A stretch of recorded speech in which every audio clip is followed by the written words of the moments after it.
Good to Great with Ali Al-Naimi, only on Pulse 95.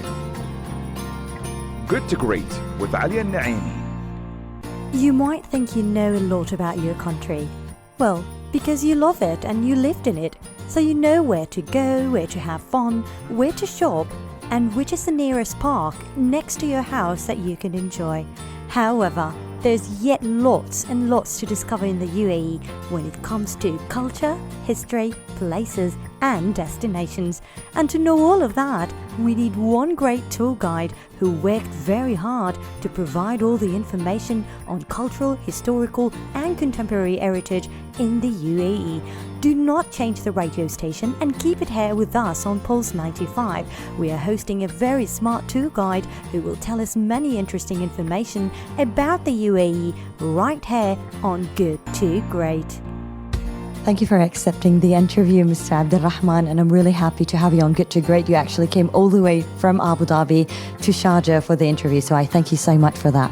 Absolute pleasure. Thank you for having me. I am humbled that I get to be interviewed by yourself and also by Pulse 95. So grateful to be here, ready to do the interview.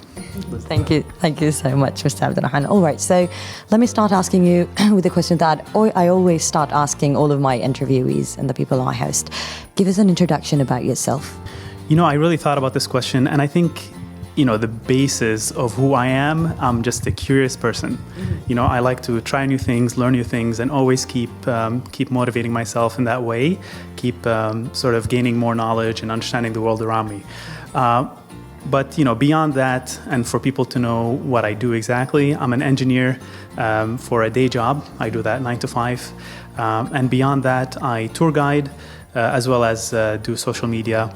So a lot of people will know me from my handle, A Day with Abdul, where I teach people and share the Emirati culture to mainly outsiders that don't really know much about our culture and don't have access to it specifically when it comes to language. So whatever is there in Arabic is not there in English, and I try my best to sort of take that and give the audience something to learn. Amazing. All right. So let's talk about being a tour guide. What were your starting points to being a tour guide? Why did you want to be a tour guide? Is it some sort of passion? I would say yes, actually. So when for the past, let's say, decade, I happened to have the opportunity to travel a lot. Based on me studying abroad, I studied in the States, and so every time I would go for school, I would stop over at some country or whatever along the way and learn about their culture. And so I'll give you an example. For instance, when I went to Germany, Berlin, or when I went to Paris, I happened to find something called a free walking tour that operates within the city. They have plenty of them, but one of them in specific where I went to, and the guide was just an impressive personality. He explained all the different history. He explained all the cultural, let's say, nuances that a lot of outsiders or tourists wouldn't basically know superficially about the city. Amazing. So that kind of changed my perspective about it. And after graduating from university, I didn't do much traveling at that point. So I was in Abu Dhabi most of the time, and I had free time on my hand. So I thought, what do I know about my city? Do we have similar tours, similar experiences for people visiting Abu Dhabi? And I realized there actually isn't.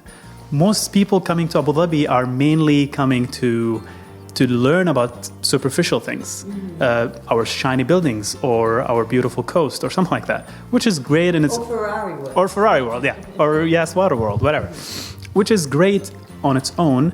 However, what makes the city different is its culture, and I think for the outsiders it was almost unattainable. So that to me was the light bulb for me to jump head first and try to explore as much as possible of that field. And do you enjoy doing it? You do enjoy it? Yes, absolutely. I mean, yes, that goes without saying. I'm not sure what excites me exactly about it, but I feel like this information is so available to people, and it's interesting information. It's not boring, dull information. I can tell you about the oldest building in Abu Dhabi, which people would say like, the oldest, was it built in the 90s? Not really. It was built in the 1700s. So that's 1700s? Yes, that's a 200, 300-year-old building that exists right in the middle of Abu Dhabi, which is Qasr al-Hassan. It was first constructed in 1761. So that on its own is something even locals wouldn't know. I'm a local and I don't know. There you go. That's amazing. Okay, so that was before even the UAE was named the United Arab Emirates. So that was before Al-Ittihad, the union. Amazing, Mr. Abdulrahman. All right, but you mainly focused on Abu Dhabi, but you do cover the whole Emirates. Yeah, absolutely. So Abu Dhabi is where I got my tour guide license, and we have the authority called the DCT, or Department of Culture and Tourism in Abu Dhabi that are doing an amazing job, especially as of recent, to sort of promote cultural experiences. If you've ever come to Abu Dhabi, the building I just mentioned, Qasr al-Hassan, just look it up on Instagram. You will definitely find some sort of event or festival that they're having, more likely in the winter. And what they push out there is all our cultural elements. For instance, I'll give you examples. Either camel riding, right? This is the experience of getting on a camel and the importance of it. That's one thing. Or food, or perfumes, or bukhur, and so on, or even coffee making. So all of these elements are available. Yes, and you can. Amazing. Now, when you talk about culture, I want to ask you a question, since I'm a Sharjah-based person, because I am from Sharjah originally. Culture plus Sharjah. What do you think about Sharjah, and what do you think about the culture in Sharjah? I'm fascinated by Sharjah, to be honest with you. Like, I'm completely honest. I'm not trying to be biased here to win your approval. You have to. But I have to do that as well. But honestly, the Sharjah government and the Dr. Sheikh Sultan, طبعاً, his efforts, for me as a tour guide, they're just impressive, because he puts culture first and foremost in a lot of his initiatives. Also the people, of course, and other initiatives, we don't have to go into them, but Sharjah, it sort of embraces culture in a lot of ways that Abu Dhabi and Dubai have yet to do.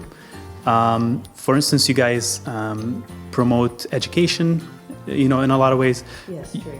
You promote cultural events and cultural, artistic, let's say, festivals and so on. So all of that kind of promotes the local culture over the kind of the years.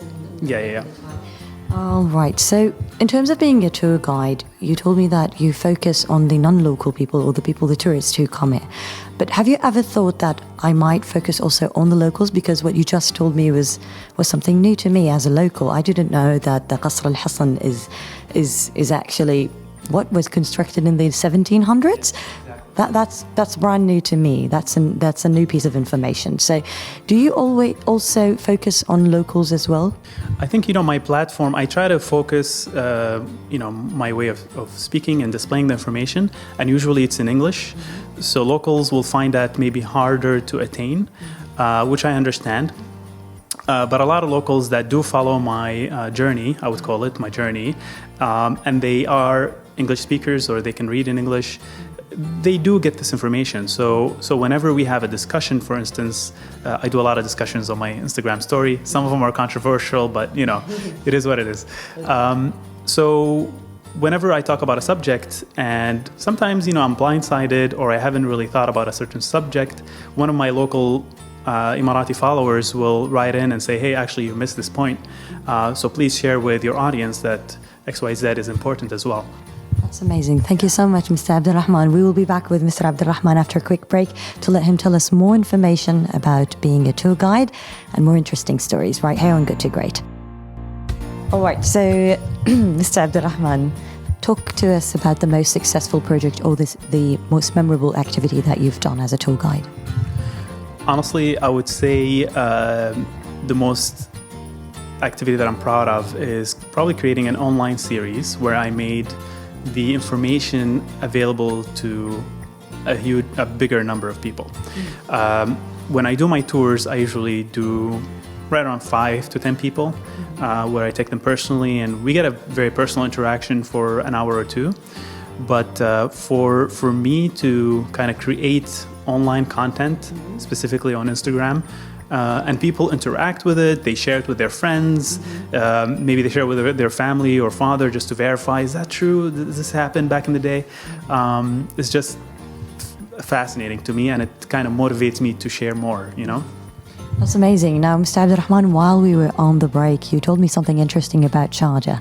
Can you tell it to the listeners? Absolutely, yes. Sharjah is impressive, frankly. And so there was an archaeological study that was done a couple of years ago where they managed to find an evidence of human activity dating back 125,000 years in Sharjah, which is amazing. Exactly, it's impressive. So what they found, I mean, this is all documented in an amazing documentary. I think it's called UAE History or Natural History, promoted by the government of the UAE.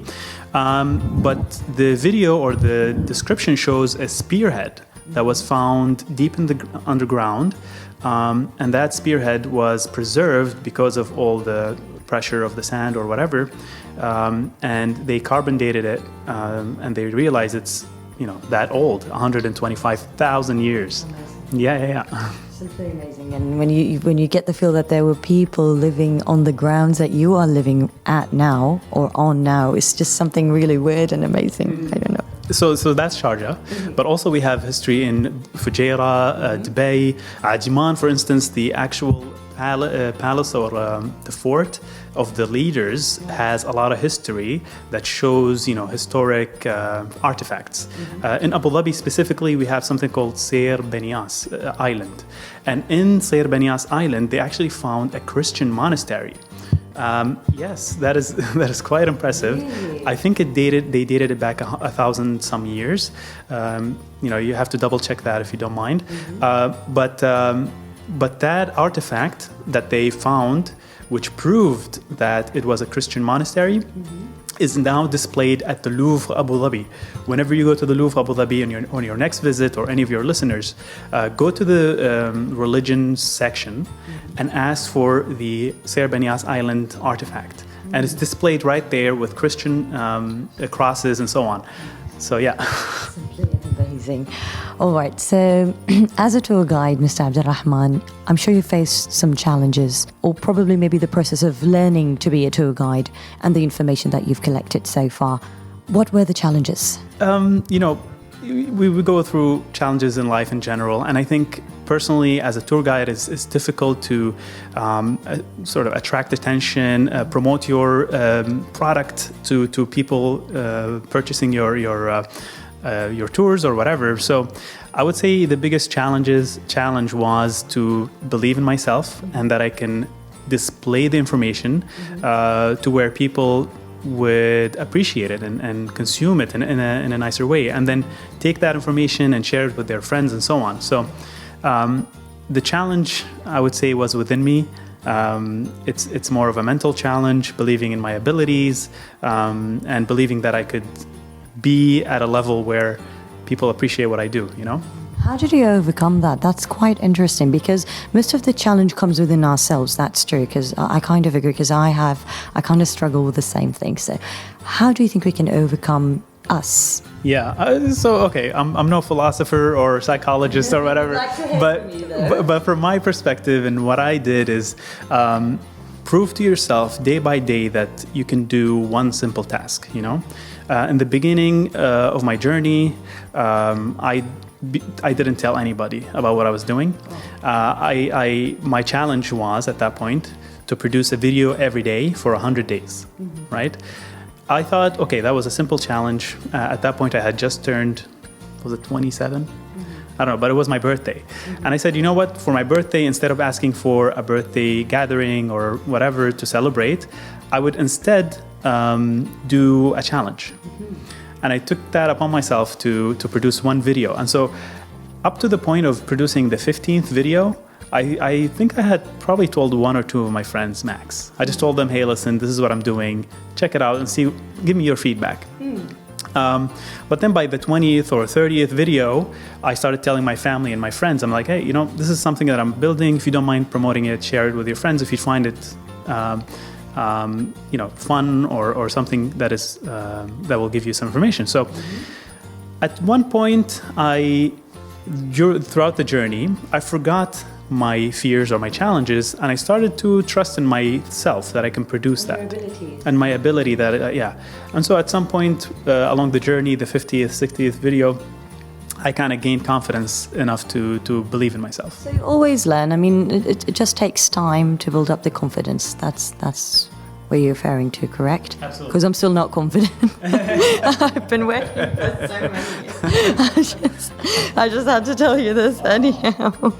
All right. So, any mistakes that you've done or regrets? I don't like that phrasing, let's say, of it, because through every mistake that you do, there's a learning that happens. You gain knowledge. You experience something that you didn't know was there. Yeah. So I don't have a lot of regrets, and I don't lead my life in that way. So I would unfortunately no regrets at all. Hashtag no regrets. No yes. Regrets. Okay, so let's talk about your successful daily habits or routines. What do you think has contributed to your success as a routine or a daily habit? First of all, you have to set a long-term goal. So for me to begin a routine, I will have to look at the next 5 years personally. This is not advice, it's just what I do. Okay. And along that 5-year journey, I say, you know what, let's break it down. What are the smaller goals that will help me reach that journey? Break it down, and I end up having like a yearly goals, or every 2 years. And in order for me to achieve that, I have to start with my monthly habits, daily habits, and sort of like check myself along the way. This is obviously, I would say, like a perfectionist look, because we're humans and we have imperfections, and a day goes off where you're like, I don't want to do anything. So when you have a bigger picture, you forgive yourself along the way. You aim for perfection. No one is perfect, but you aim for that. And when you miss, you're better off than doing nothing. You know what I mean? So that's how I lead my life, and my daily routine is structured around that structure. Amazing, Mr. Abdulrahman. We will be back after a quick break on Good to Great to have a little bit of a more chat with Mr. Abdulrahman in a while. All right, so Mr. Abdulrahman, let's talk about your inspiration or the people who inspire you. I think I draw inspiration from people around me every day. I don't have a specific person or whatever. Of course, my parents are a big inspiration. A lot of how I live my life comes from learning from both my mom and my dad. Beyond that, our leadership in this country, they are such a big source of inspiration. Absolutely. Like, no one can deny that. And even the expats that live here confess to that. And I would say a level beyond that will be specifically in what I'm trying to do. I draw inspiration from. So if it comes to tour guiding, I draw inspiration from other tour guides. For instance, I follow a very inspirational tour guide in Prague, right? That shows his city. They're called the Honest Guides of Prague. And they show their city in such a beautiful light. I wish I can do what they are doing to here in Abu Dhabi in a lot of ways. So every time I watch them or I see their content, I draw inspiration from that. When it comes to my personal life or my work, my full-time job as an engineer, I draw inspiration from other engineers that I work with to sort of push myself to the next level every time I can. That's amazing. So the people who disappointed you and the people who were with you, may I ask? With me as in help me, supporters. Disappointers, I kind of like, whenever I encounter, let's start with I guess the negative side or whatever. Whenever I encounter a person that does not fit with my lifestyle, I do not hesitate to sort of remove them from my circle. I think filter out, basically. Exactly, and honestly, it's not a bad thing. It might sound mean, but if you respect yourself sort of, and you want the best for yourself and the people around you, you will take that step as soon as you can. So people that I don't agree with, for whatever reason, you know. It's just, yeah, it's time for you to go. Don't waste your time with them. Just try to filter out and just focus on your own progress. Absolutely. And it's unfortunate to say, but sometimes these people can be close to you, you know, either family members or close friends. And the way I handle that is if they are not with me within my journey, which I've witnessed a lot of relatives that immediately when I said I want to do something that inspires me, either in tourism, as a tour guide or whatever, they'll be like, oh, well, there's no future in that. What are you doing? Very You know? disappointing. Exactly. So you can't obviously remove these people from your life, but what you can do is say, you know what, I cannot spend a lot of time with you. You're a relative. I appreciate you, but I'm sorry. I have my own path that I want to draw. If you're not along this journey, then I apologize. You know what I really am proud of and I'm happy about is both of my parents are on board with what I'm doing. And That's amazing. exactly, and they give me feedback. My mom is actually starting her own sort of thing in business, and we kind of like share Ideas together. exactly. Brilliant. And That's sweet. That's yeah, very sweet. absolutely. And you know, whenever I have I post something and my parents don't approve of, I take that seriously, and I take it down and I consult them. What do you think represent me and my family best? And that's what I go with. Yeah. That's amazing. Right. Any final advice you can give to our listeners since we're approaching to an end? Ooh, final advice. I mean, whoever's listening, thank you for doing that. If you stuck along the whole thing to listen to my journey. Final advice, I would say, pursue what you like.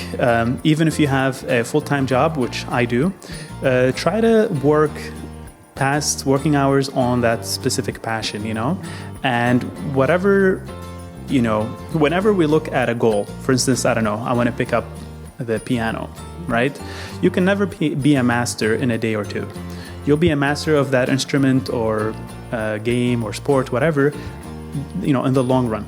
So if you pick up something, try to stick with it, practice 1 hour, half an hour, 20 minutes, and then within a year or 2 or 3, you might, you know, reach a stage where you're more comfortable appreciating that thing. Thank you so much, Mr. Abdulrahman. It was a pleasure to have you on Good to Great. Honestly, we really enjoyed the talk. Appreciate it. Thank you for having me. Thank you so much. The amazing UAE culture-loving tour guide Abdulrahman AlZaabi was with us today on Good to Great, and he surely had us enjoy many information about the UAE and Sharjah, and it was one interesting episode on Good to Great. As always, our weekly show will have more to come next week. Text us on 4215 and let us know what do you think and what have you learned from Abdulrahman today. And until next week, stay safe, happy, and always on Pulse 95.